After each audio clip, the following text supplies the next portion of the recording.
If I sketch my triangle here, you're always going to see me draw my given angle. So here I notice I have two sides. The angle's not between the two sides, it's opposite one. So I have an SSA pattern telling me I'm going to use law of sines. Okay, and I'm going to plot or label my angle right here. So angle B is 32 degrees. My shared vertex is C, so that's going to go next.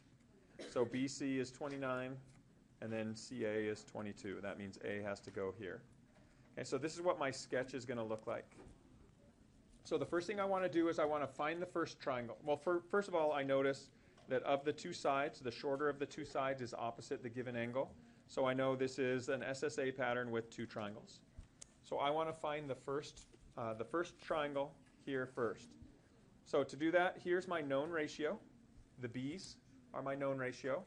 So if I solve for A first, I can solve sine of A over the side opposite it, 29, is equal to my sine of the known angle 32 over the side opposite it, 22. So here's my calculation. If I multiply both sides by 29, I can then take my A is going to be the inverse sine of whatever that ratio is. So I'm going to calculate that ratio.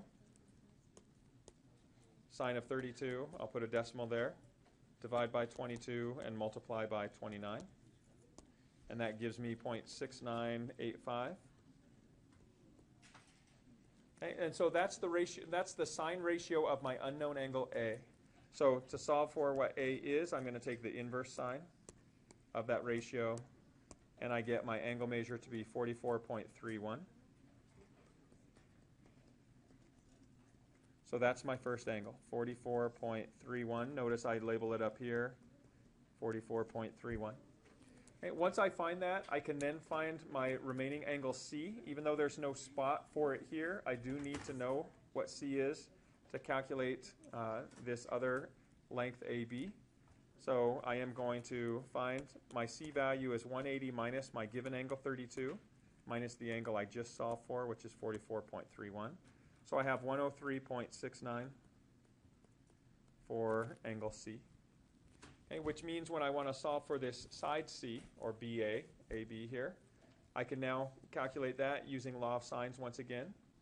But this time, instead of my angles being on top, I have my sides on top. So C over the sine of the angle opposite it, 103.69, is equal to my known ratio. I'm still using the same thing. My side length goes on top. The sine of 32 goes on the denominator. And so here, once again, it's the same idea. I'm just going to multiply by hand and multiply both sides by the sine of 103.69. So those cancel. I get my C value is equal to, and when I do my calculation, 22 divided by the sine of 32, all times the sine of this 103, which I can highlight up here. And I wind up with my solution here of 40.34. So this is my side length, AB, 40.34. So if I look at these pieces of information, they will be consistent. My longest side is opposite my largest angle, shortest side opposite the smallest angle. The sum of the two smaller sides, 22 plus 29, is greater than 40.34. So all of those are consistent.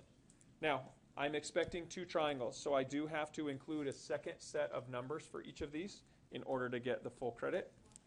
And the way to find those second set of numbers is I'm going to physically draw in this hinged triangle. Okay, so now in red, when I swing this point A back over here, I'm going to call this A2 now. This is the second location where A can be situated. If A is situated here, that means that this is still a length of 22. This is an isosceles triangle. It's the exact same length. We just don't know which of the two triangles we're talking about. When I hinge that and swing it over here, this angle is still 44.31, which means my new angle A, this angle right here, is going to be 44.31 subtracted from 180. They're linear pair. So if I take 180 and I subtract the angle I got originally, 44.31, I get 135.69. So that is my second angle. the second possibility for angle A. And if I have that as angle A, then my new C value, my new C angle right here, I can calculate once again by taking 180 minus that angle and minus the 32, the original angle. That leaves me with 12.31. So that's my new angle C, which gives me my second C value here, my length C, in this red triangle. Can be calculated the same way that I did up here, but now my C2 value over the sine of the angle opposite that, which has now been changed to 12.31, is equal to, my known ratio still remains the same though, side of 22 over the sine of the angle opposite that, 32. And so if I multiply these out,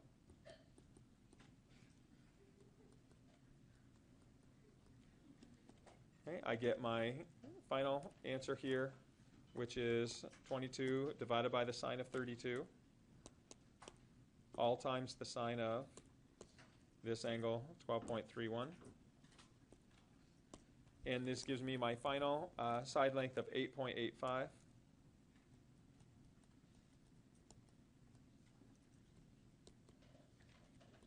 Okay, and so that would be this length right here, 8.85. In this particular triangle, my longest side, 29, is opposite the largest angle. Check. My shortest side, 8.85, is opposite my smallest angle. Check. And then the two shorter sides, 28 and 8.85, do have a sum that's greater than 29. Check. And so this is how I would enter my solution for this problem. Okay. If you have multiple solutions, just separate them by a comma and enter them both in there.